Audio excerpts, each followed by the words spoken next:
Hello, welcome to RHS Quick Tech, brought to you by Robertson Heating Supply. My name is James. Let's get started. In today's video, we're going to be covering static pressure, how to measure total external static pressure, as well as how to use static pressure to diagnose problems in the field quickly and easily. All we'll need is a manometer. In this case, I'm going to be using a dual port manometer, but a single port will work. A simple way to show the effect of static pressure on a system is with simulating a dirty filter. Here, we have our manometer hooked up to what we can consider our return ductwork, which is just the blower cabinet, with a filter in place. We can see we're reading about a negative 0.01, which is lower than what you would see in the field. However, we simply don't have much ductwork on this test bed. If we were to add static pressure, i.e. a dirty filter, we would see the static pressure increase. Furthermore, as we continue to block it, we can hear the variable speed motor ramp up to try and meet the CFM demand. And we can see our static pressure climbing.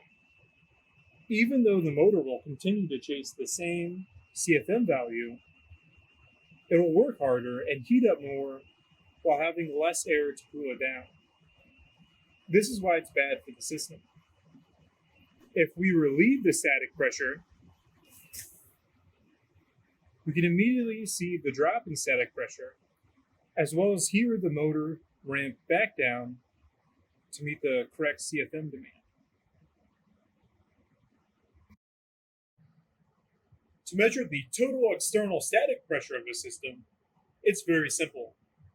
First, we want to put our negative probe down here into what we consider at least the return air ductwork. And then we'll want to put our positive probe here in between the heat exchanger and the coil. You can measure this after the coil, but just realize there will be a pressure drop you're not reading within the coil. As you can see, we're earning about a 0.02 total external static pressure. If you just had a single port manometer, you'd read this by taking first the positive pressure, recording this figure, then reading the return air ductwork, and adding the absolute values. So in this case, it's a negative 0.1, and on the supply side, we had a 0.1. So adding those, we would get 0.2.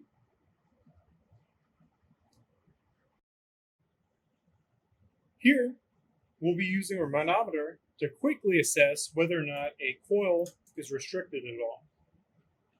We have our positive probe here hooked up below the coil, just above the heat exchanger, and we have our negative probe hooked up here just after the coil in the plenum.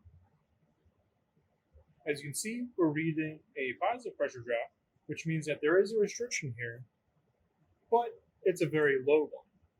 If this were clogged or dirty, we would be reading a much higher than normal pressure drop. Now in heating and cooling mode, it does have two separate pressure drops, which should be rated somewhere on the coil. Thank you for watching our video. If you have any questions out in the field, please feel free to contact the engineering department here at Robertson Heating Supply. You can reach us at 330-821-9180 and simply ask for the engineering department. Thank you and have a good day.